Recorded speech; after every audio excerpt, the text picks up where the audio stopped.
Hey folks, we're back. Little long break there, but we had to regroup, figure out that we are in LJ.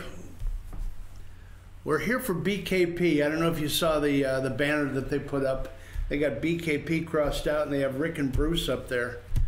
I sure hope Amanda remembers. Rick, I'm Bruce. Yeah, I sure hope Amanda remembers to take that down for tomorrow. Otherwise, you know, he's going to be getting upset. Bruce and I, as some of you know, participate with Brian on Fridays, BKP and the All-Star panel. We come on right after good old Doc Whaley and Ask the Doc segment. Very, very, very popular segment on the show. We're moving outdoors this week, folks. Friday we will be at Sycamore Crossing. Sycamore Crossing in downtown Blue Ridge, where we'll be hosting the Budweiser trucks and the train whistles. You'll be doing it without me this week. I'm back on the road again. Back on the road again. My goodness, you take a lot of road trips, I'm telling you. That's what cars are for. Yeah, we'll talk about that later. You took what? You went out 8,000 miles this guy drives. Yeah, hey. To see the West, anyway. A lot of parks and... Oh, yeah, it was a great trip. Let's touch on that later. Yeah, we'll do that a little bit later. Let's go up to... You didn't go to Quebec. Let's go up to Quebec and... talk about the G7 a little bit. The Chateau Frontenac. I was not there this time. Right. At the Charlevoix Hotel. Yes. Mais oui, monsieur. The G7, or maybe the G6, or maybe the G8. Yeah, take your pick. Has it really become irrelevant now that Trump didn't buy into the signing, didn't speak as one voice? I mean, that was their mantra for such a long time. They spoke as one voice, and they're solid, and you know. That's a good point. It's a good point whether they're relevant anymore, and I don't have the answer to that today. I think time will tell, but I mean, with everything going on with trade and tariffs and whatnot, they really, I think, had a few things they wanted to accomplish with Trump being there, but he sort of, came in and dashed out, to get off to the summit. And his time there was pretty confrontational. I mean, they really agreed to disagree on a number of points. So can the G6 go ahead without the U.S. And Russia, who they kicked out because of the invasion of Crimea? It's a good question. I'm not quite sure how it's going to play out. In my opinion, they have their image certainly minimized, at least for the time being. Or whether they can regroup and get back together and make it functional, hard to say. Does Trump have a point about the tariffs? Well, yeah. I mean, in trade, he's always talking about, we have this kind of imbalance and all that. Well, I mean, in any trading situation, there's going to be, winners and losers. There's going to be people who have a positive trade deficit, and there's going to be a trade balance, and people are going to have a negative. He wants to get it down from like hundreds of billions to maybe tens of billions. So, and some of the things that countries have imposed on other countries, even being in groupings, like NAFTA or G7 or TPP, you pick the trade pact. They still tend to protect some of their native industries, if you will, or the industries that have large working groups. Those are the ones that they typically like to protect. Steel and aluminum. Farmers. Dairy workers. Yeah, I mean, then you get into perfumes and bourbon and wine and cheese and. Don't forget the all-important Canadian maple syrup. Canadian maple syrup, yeah. I'll bring my own, thanks. Yeah, and then software and manufactured goods. I mean, there's hundreds of categories that are looked at by countries around the world for tariffs or trade. Tariffs have been around since the beginning of time. I mean, if you look up tariffs, and they were imposed in the 1700s. By the founders. Oh, yeah. And that's the only way that they could really raise money, because there was no income tax, and the only way they could raise money and pay for the militia and pay for put a tax on trade. You put a tax on movement trade. Of goods. Yeah, you raise money, the more taxes. Then all of a sudden 1913 comes along, and there wasn't enough tariff anymore to support the monster. So they impose the income tax. In our country, they did. Yes, they did. And it's been off to the races ever since. And what? Off to the races ever since. Yeah, tariffs. I mean, you can compare tariffs, or you can compare tax systems, and yeah, I mean, different countries are going to have different approaches on all those issues. The Shanghai Cooperation Organization, that's the analogous organization to the G7. Mm-hmm. You got China, you got Russia, you got India. Yeah, you have a little bit more of the Asian players. Yeah, and for the first time they included India and Pakistan. Mm-hmm. You know, and it says that they exchange praises and medals to celebrate. Well, these trade groupings are natural outcomes of the governments. You know, they all want to, have a high profile. They all want to get their points across, and obviously these meetings is an opportunity for them to do that. But again, going forward, the G7 minus one, or whatever you want to call it now. Was it right for him to invite Russia back? I mean, well, you can argue, well, they invaded Crimea, and they're bad boys, and they shouldn't be rewarded. They didn't pay their dues for that. Yeah, but for all the people moaning about that, and again, probably American press more than anything, but also all the other G6 countries, you can take it to the bank that every one of those countries is doing business with Russia. Yep. And they're not going to stop because of them not being in the G8. So yeah, how much fossil fuel comes out of Russia? Well, yeah, I mean, into those countries. Russia's the main supplier of gas. Yeah. To the EU. Yeah. So you look at issues like that, and so is it just window dressing? Well, I guess for the people who want to make a strong moral point, keeping them out, I guess, satisfies that group. But the reality is they're still trading with them, so you might as well bring them in and call a spade a hoe. So what? I've always said call a spade a shovel. I didn't know. I haven't heard call a spade a hoe. Anyway, so America First policies that Trump has put in place is, I think that's where their big crux is. The EU feels slighted. Well, it gets back to we're not unified anymore. What is Trump? Trump is a disruptor. He doesn't really put a lot of faith in the existing form and function. So he's shaking things up, and he's doing it for the betterment of the U.S. But a lot of people who like the good old way of doing things, scratching each other's back, they're very upset by this approach. They think it's crude. They think it's vulgar. They think it's disruptive. So imagine that. But he is a disruptor. I mean, he's a businessman. Yeah, exactly. And it wasn't like he was hiding this when he ran for office. Right. But the invested elite didn't think he was going to win. Well, that's true. Hello. Yeah, that's true. That's absolutely true. Think about everything that would not be happening right now, just in terms of the deep state, and that's a whole other subject. Really? I mean, we can cover that a little bit later in the the Inspector General report coming out and everything like that. But if Hillary would have won, none of that stuff would be on the front page. Oh yeah, she'd be glad handing around the world. Pad in her pockets. Yeah. Anyway. And Bill following right along. Yeah. So. I mean, it'd be pathetic. So I guess they're probably going to kiss and make up. That's typically what Trump does. I mean, he throws an axe at it and. Yeah, I think he'll get something out of it. I mean, again, trade is tied also to the whole NATO thing. I mean, I think he is continuing to put pressure on them to pay their fair share, their 2%. Yeah, and this is tied into all that. Yeah. So, yeah, he's rejigging the system. So I think that's to the betterment of the U.S. and that's what he feels he was elected to do. So he's going to take this approach, this rip it up approach. At some point in time, he's got to put the pieces back together again, though. Mm-hmm. I mean, he can't disrupt for 8 years. No. Otherwise, we'll just be disrupted like we were the previous 8 years. Yeah.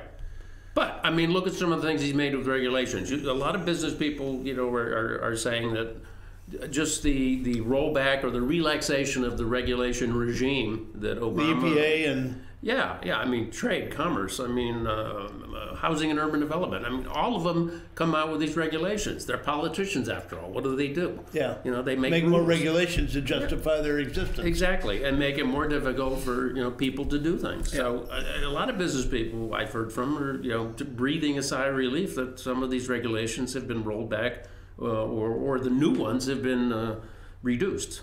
Well, interesting. Anyway, well, why don't we take a quick break, Amanda? We'll just do a short break. Bruce and I'll regroup here, and then, what I'd like to do is maybe come back and touch on Bruce's trip out west a little bit, what he and his wife experienced on their trip, some of the things that are going on with California right now. Mm-hmm. Then, at some point in time, we can touch on some of the... move up the coast, talk about Seattle. Yeah, some of the... Seattle. Boy, you talk about... I'm telling you, turning itself backwards. Let's do that. Let's do that when we come back. Take us to break, Amanda, please.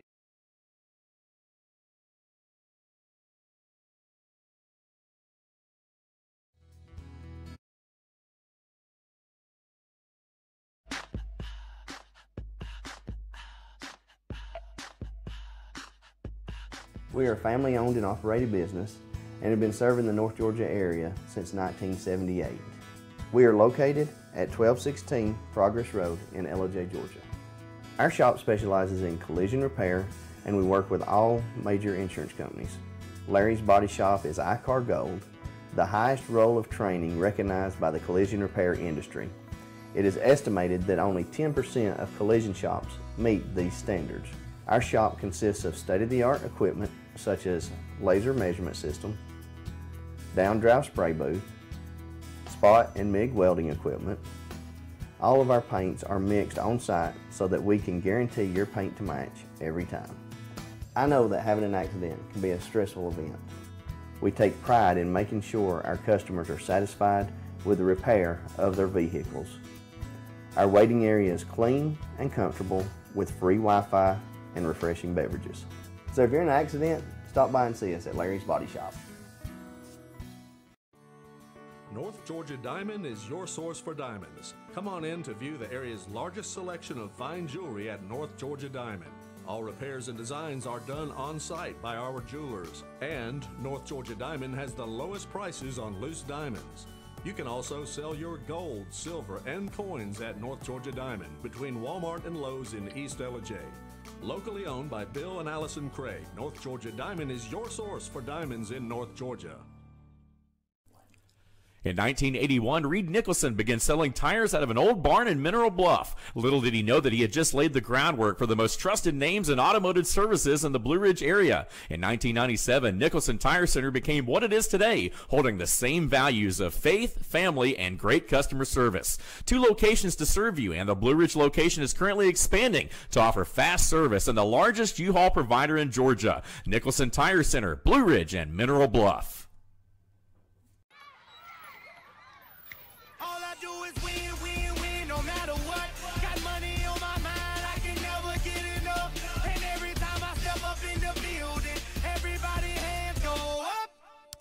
And they stay there, and they say yeah, and they say there. Cause all I do is win. And if you going in, put your hands in the air, make them stay there. All I do is win.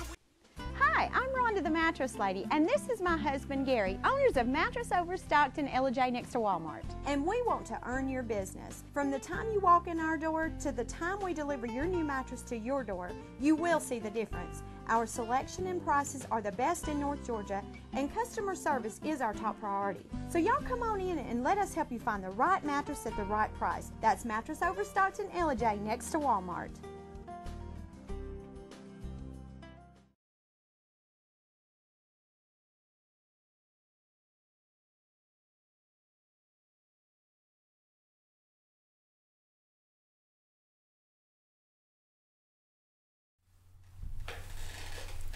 Hey, we are back. Rick and Bruce in for BKP this morning, who's prowling the streets of Gilmer County. I think he had a couple of meetings to attend to today, so he was gracious enough to ask us to come in and sit in for him. Some big shoes to fill. Takes 2 guys to fill in for BKP. Really? Is he prowling incognito, or is he prowling like... No, I think he's. I don't think he's in costume this morning. I think he's. Well, that's good to know. Yeah, but I think he's out front with his own persona. And that guy can do it too. Ever since Bruce and his lovely wife Barbara have moved up here, Bruce has wanted to take a road trip. Road trip. Yeah, so he planned a 4 or 5 week adventure to get in the car and head west, young man. Indeed. And so... and that happened. Yeah. So you got to see your relatives along the way? Right. We went through Dallas, saw my brother, and then headed out to New Mexico and Colorado, and then Utah. Did, 3 of the national parks in Utah. I'll tell you what, that's a long state to climb through in Texas, isn't it? Oh, boy, yeah. I mean, I did that road trip taking an ice rink out there one time. It is. And I thought we were never going to get to the other end. Yeah, it's kind of like driving from California from the bottom up. Yeah, that's right. The same long experience. Yeah, you did both, right? Well, we came into California, the Bay Area, so we didn't really get into SoCal at all. So 7,900 miles along the way. Indeed, yeah. 7911.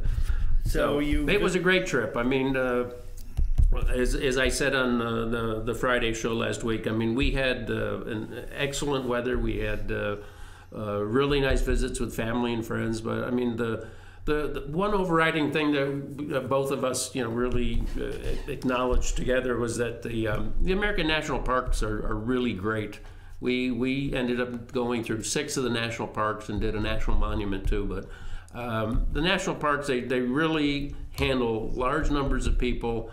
And you see the beauty of America like nothing else. I mean, it's just special if you go through Bryce and Zion and Mesa Verde. And Zion's in Utah, right? Yeah, Bryce and Zion are in Utah. And Mesa Verde's right on the Colorado-Utah line. So. And you did Yellowstone? We did Yellowstone coming back, after we made the turn coming back east. But in between there, we went up. You did Rushmore, right? We did Rushmore, yeah. Rushmore is the national monument. It's not really a national park. It's a memorial because it memorializes the 4 presidents that are. They've got the space set aside. Yes, yeah. They still have room for for maybe putting who knows putting that big pompadour hairdo up there. Oh yeah. That could be We laugh about that all the time. That if Trump succeeds in everything he wants to do, he's going to be memorialized up there with the rest of them on that mountain at some point in time. Won't that be a fun issue? Get the granite out, boys. Get the chisels going. Anyway, I'm sorry to interrupt you. No. It was just a great trip. And, again, the parks did such a great job handling all these people. And it was interesting because in virtually all the parks we went to, and maybe with the exception of Mesa Verde, Bryce, Zion, Yellowstone, we had, and Crater Lake. We did Crater Lake too. Crater Lake is in Oregon. Yeah, it's a national park. Okay. Yep. And the diversity you commented on. Yeah, the people there. I mean, there were lots of Japanese and Chinese tourists. And the Japanese are famous for being all together in a bus, and the leader has a flag, and they go roughing off in groups. And they all take pictures. Yeah. And the Chinese are like that to a degree, but they're a bit more. They just kind of spread out on their own. I mean, and it was interesting to see all the foreign tourists there, as well as I heard a little Italian, a little French, so some German. So a lot of foreigners come to the U.S. to enjoy our park system, and it's well worth it. And if the listeners haven't been out west to our great American parks, you definitely should seize the opportunity if it comes your way, or make it happen, because it's really something special. I mean, you see some natural beauty out there and things you won't see anywhere else. So it's great. You visited some wineries? Yeah, and we got into California, and we got up to Napa and Sonoma, and we went through a few wineries. Yes, we had a great tasting tour, as it turned out, And then even after California, went to Oregon and Washington, did a little bit more. Contribute to their economies? Yes, we did. Yeah, we supported the adult beverage industry. It's amazing how many wineries are out there that you haven't even heard of. Yeah, exactly. I mean, there's so many wines, they say, that don't even make it out of California because they're limited production and they're great wines. Yeah, and consequently, you know, they just sell their allotment. Well, yeah, they get local people that come in, like the wines, and then get in the wine clubs, and then, you know, before you know it, their 2,000 cases a year is like all spoken for. Yeah. That happened a lot. I mean, what was the number that we were bantering about? Is it like 4,300 wineries? I think, yeah, I heard a couple different numbers out there. I heard that, you know, the number of wineries in the U.S. now is something like 8,400. Okay. And California has at least half of that. Okay. At least half of that. Now, Oregon will say, we got, you know, 2,000 or 3,000 or something like that. So I'm not sure of the numbers. That's probably, you know, something that comes from ATF, you know, with all these licenses they give these wineries. But there's a lot of wineries out there, and there's a lot of wine to choose from, folks. So Washington, Oregon, a lot of Pinot Noirs, a lot of Pinot Noir, some Sauvignon Blanc, some Chardonnays up there. Yeah. And we found some pretty interesting wines in Oregon and Washington. I'm mostly disappointed with the Oregon wine, but you were disappointed? Yeah, I mean, because, you know, the Pinot Noirs, they price them close to the California ones, and they're not as good. They're not as good. Okay. In my capitalism will take care of that. Yeah, exactly. I mean, it'll settle in, and you know, they'll get their price points right. Yep. To adjust to the quality. It always works that way. Yeah, but then we got to Washington. We found a couple wineries there that we really liked. Unfortunately, the one we went to called Cave B. It's in a town called Quincy, Washington, up near, you know, Yakima. They don't ship to Georgia.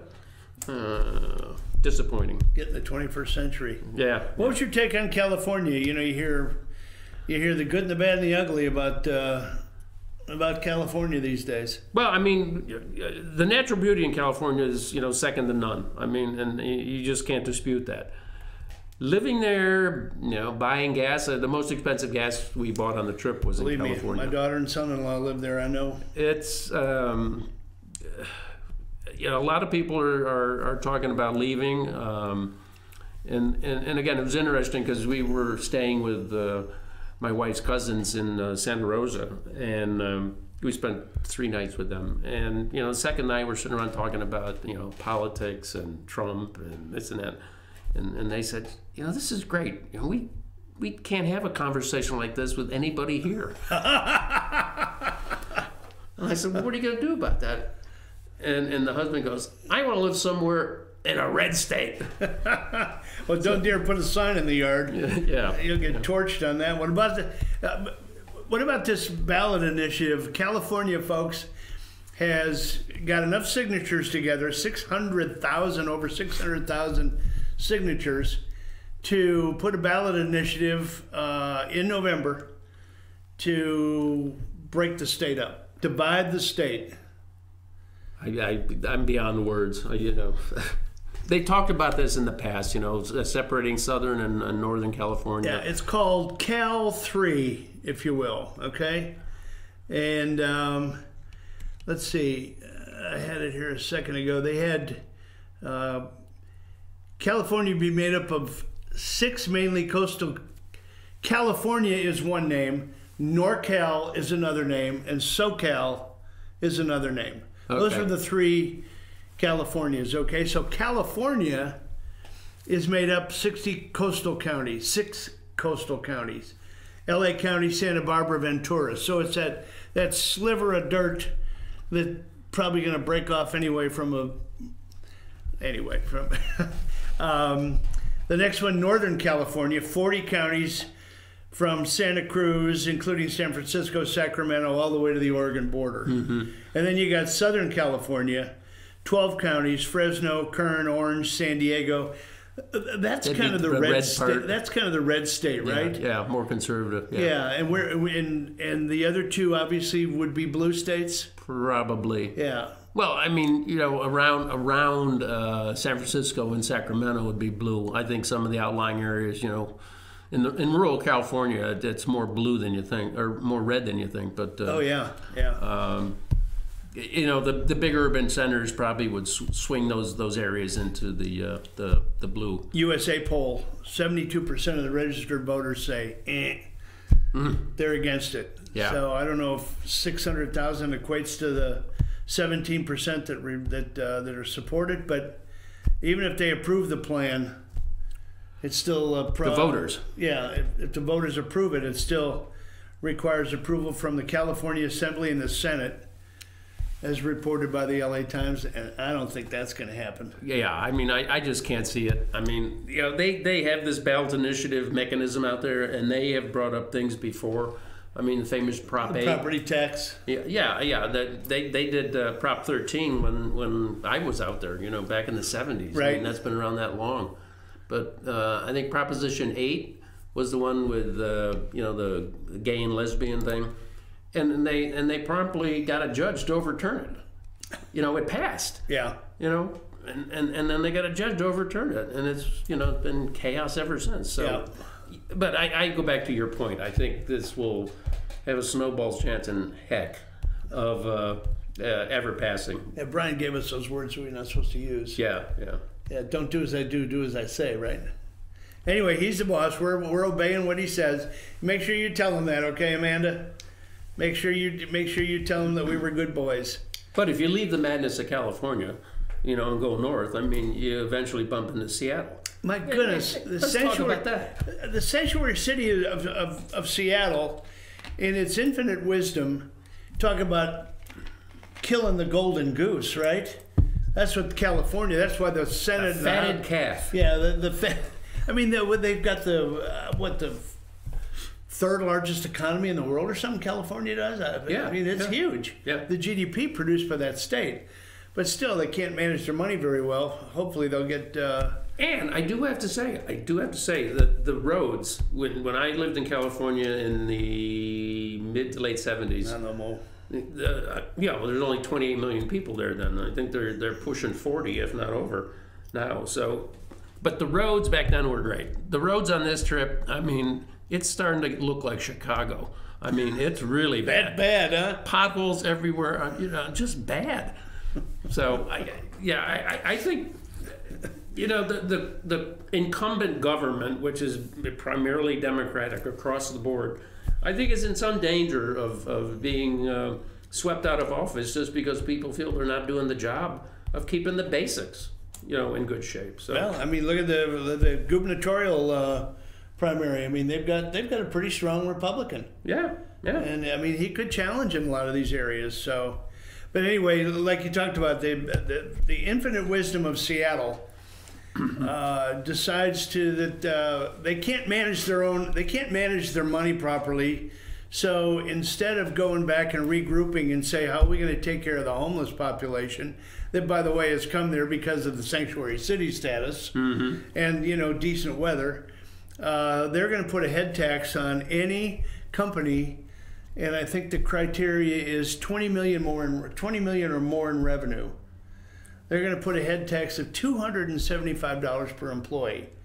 So you can imagine the pushback from companies like Amazon, Starbucks, and, you know, Boeing. Yeah, Boeing. I mean, Yeah. Amazon has already said, you know, we were going to put 7,000 high-level jobs in here. Not no more. We need to rethink that. Maybe we'll put that in, you know, our new location that's yet to be announced. That doesn't need to be in Georgia, but that's another segment, another story. Could be. But you know, so what do? 30 days later, they passed it, folks. They passed this thing 9-0 a month ago. The city council. The city council passed it 9-0. So what do? They bring it back up because of all the pushback and the blowback from all sides out there. And they had a special called meeting yesterday afternoon. You bet. And boom, it got banged 7-2. Yep. Gone. Yep. So the liberals caved to the capitalists in this case. Well, one of the no votes was, a strong leader of it in the first place, and she said she's all upset that,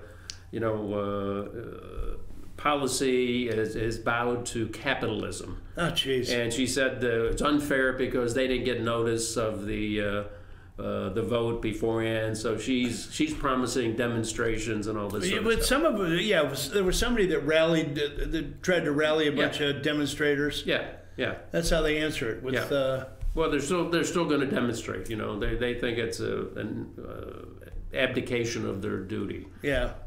I mean, Starbucks even came out and said, folks, there's enough money there. You just need to manage your money a little bit better. Yeah, it's called, cut your expenses. Yeah. Be more efficient in the money you spend. Right. Fiscal conservatives. Yeah, I mean, if you come out of the business sector, you know these things. But like government people, it's anthem to them. They shy away from it because they think someone's going to be denied a service or some new thing they're rolling out that's good for everybody is not going to be able to be funded. So they just keep spending. Yeah, keep spending until it hurts. And we know Illinois, California, Rhode Island, New York, these guys are all headed for a fall. Their pension programs are in disarray, if not totally in the toilet. And Illinois is. The other ones. I mean, Illinois has come to the point where they're going to take the Chicago Fed, and they're going to impose a tax on every homeowner. Everybody that owns a home in Illinois, it's proposed that they're gonna pay an extra head tax. Basically, yeah, just because you're a homeowner, and they've already got it baked into the price, so. You can't just sell your house. It's already cratered to the point. I mean, they're just going to collapse the whole housing market there. Oh, for sure. Yeah, for sure. So and I mean the same thing California did. Let's go back to them and whip on them a little bit again. They just imposed something on water. They said, "Oh my goodness, did you see that?" Yeah, if you take a shower, you can't do your wash the same day. Everyone's got 55 gallons or some number. Yeah, they're going to impose the water police. Yeah, and they're going to start checking to see how much water you can use. I think it is 55 gallons. So everything's going to dry up. There's going to be no sprinklers anymore. And there'll be some stinky people. Yeah, that's right. Let's see. What do I do? Shower? Do I wash myself or keep their chrysanthemums alive today? Or do I wash my clothes or shower tomorrow? Right. I mean, it goes beyond belief. I mean, but this is when you let the state nannies take over and rule your life. It's crazy. That's the same city that was going to paint their streets white, right? To think they are. reflect the heat so there wouldn't be any effects of global warming. Yep, but now they're agonizing. There's a report out of China that China's figured out some way to put solar cells in the streets. Holy cow. Yeah, I mean, and California's going to be right behind on that one. So if there's gridlock, so there's no sun hitting the panels. So, I mean, so you either have no traffic and power, or you have gridlock and darkness. What?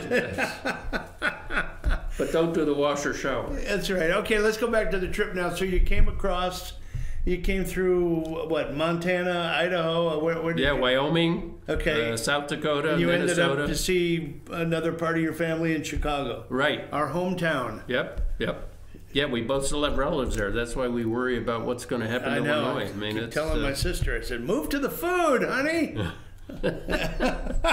She hasn't said yes yet, has she? No, she just...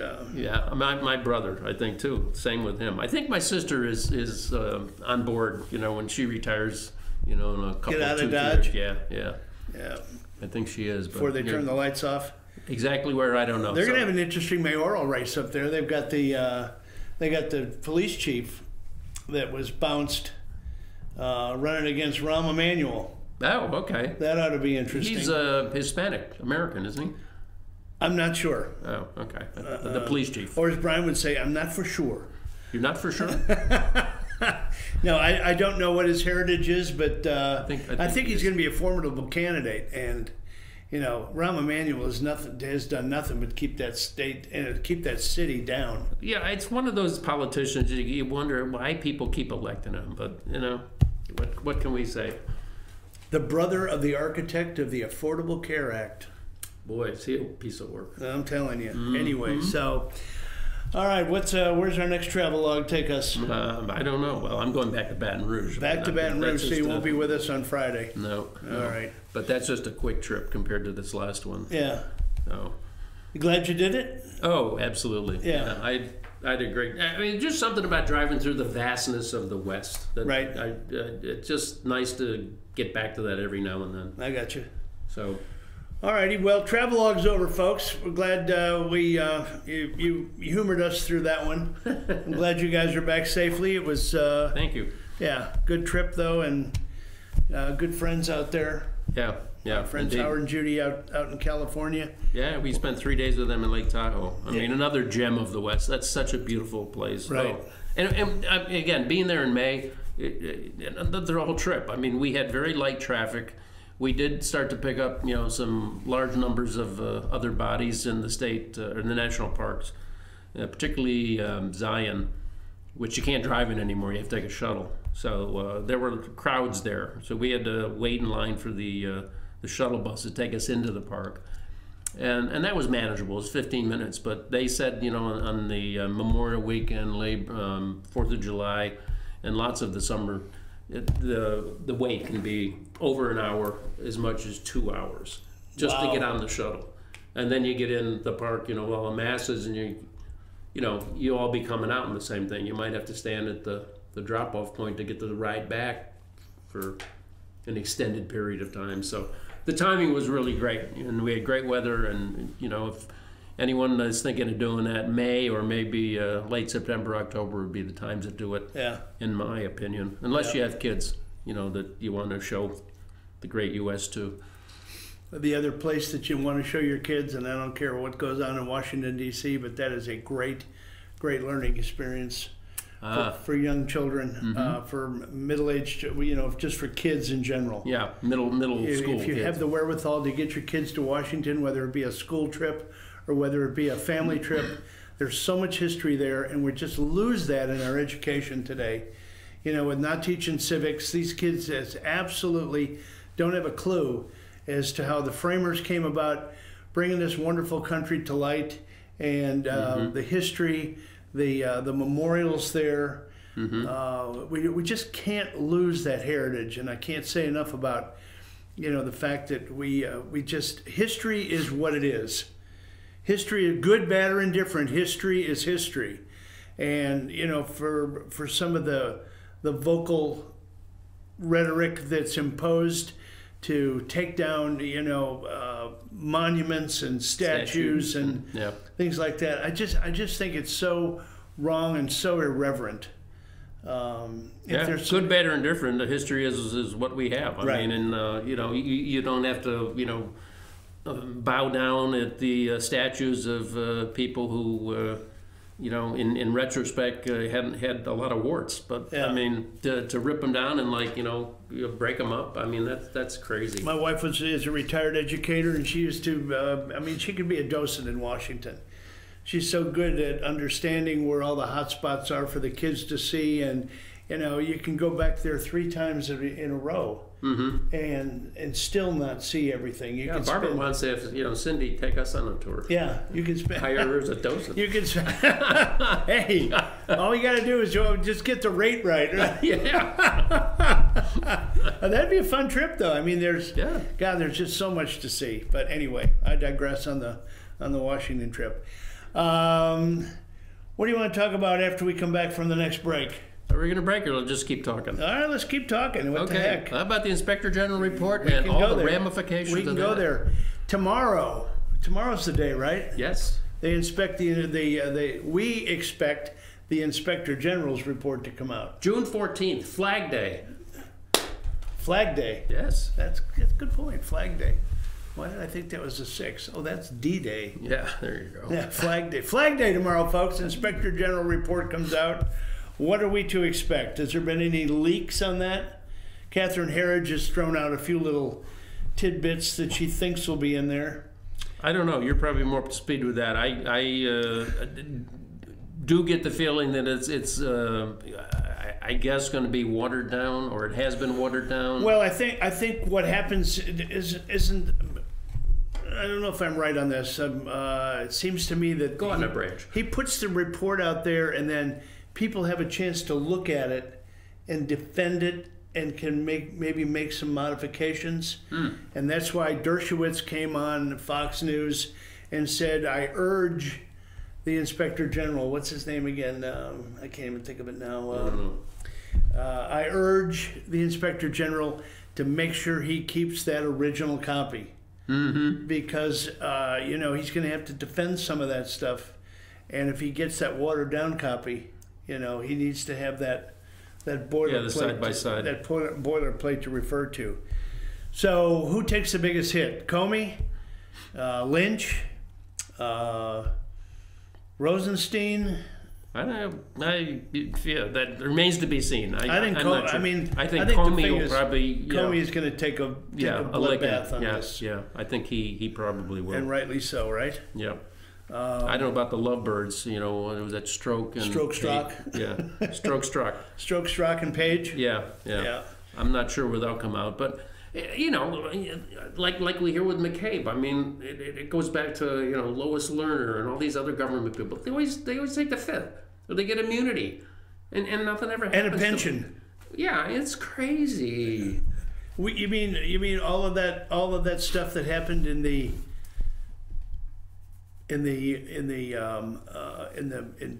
Obama administration, where he contends it was totally free of controversy or scandal. Of scandal. Yeah. What a same guy. Hogwash. Same guy. Yeah.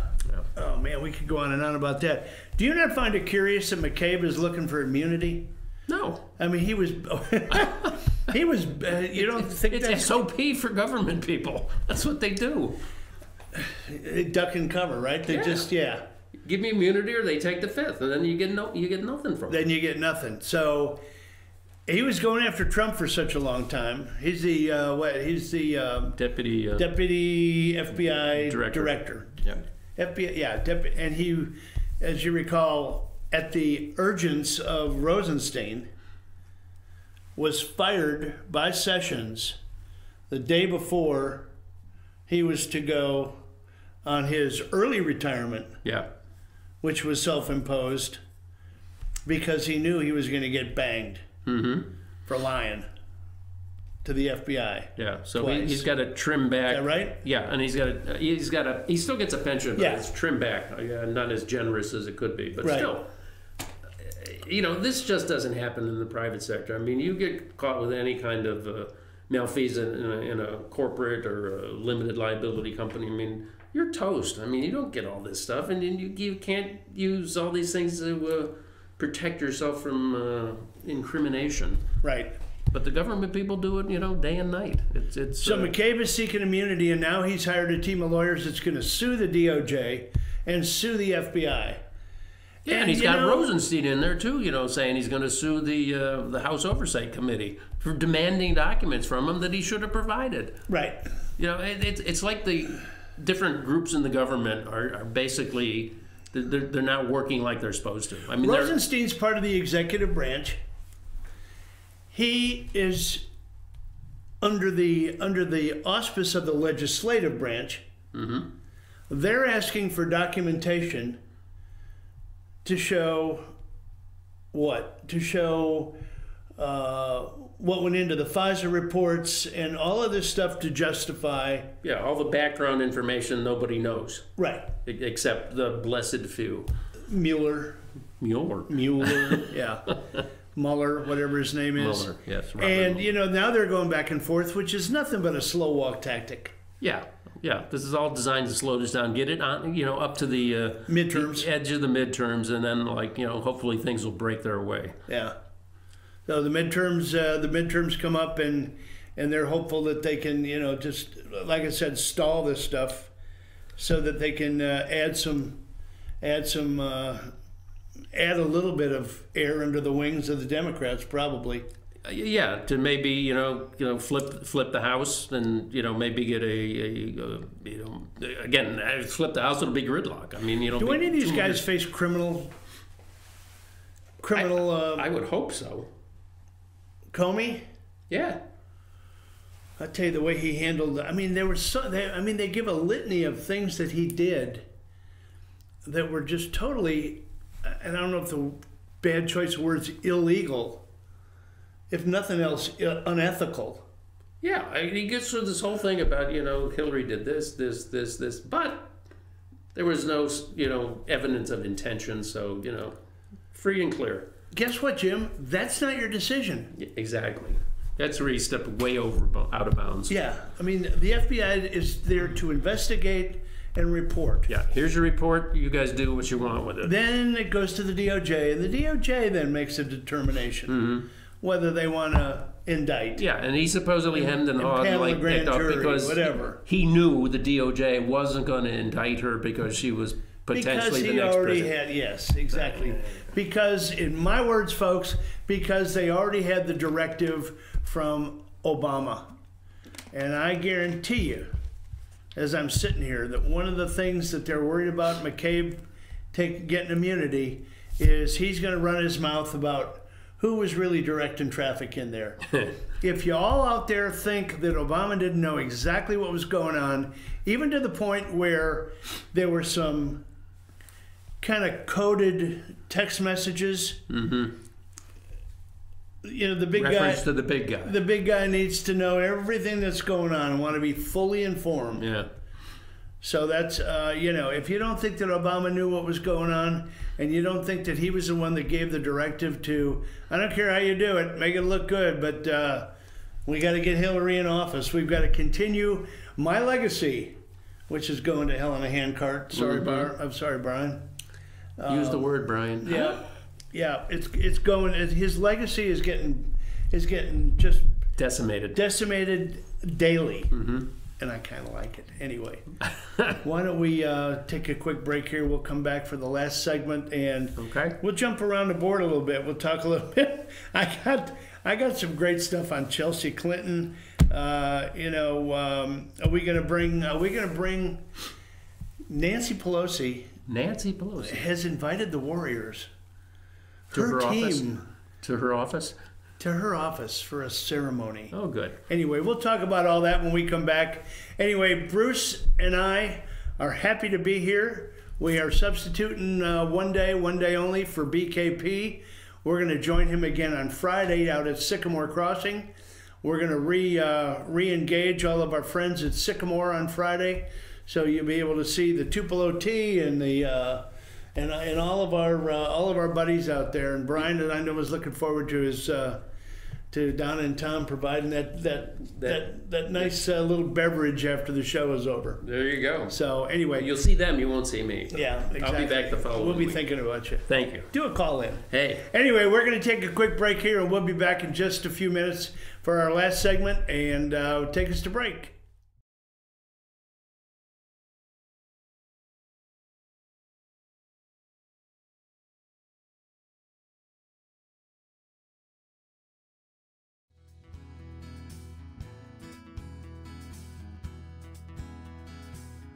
Hello, my name is Chad Watkins. I'm the manager at Larry's Body Shop. We are a family-owned and operated business and have been serving the North Georgia area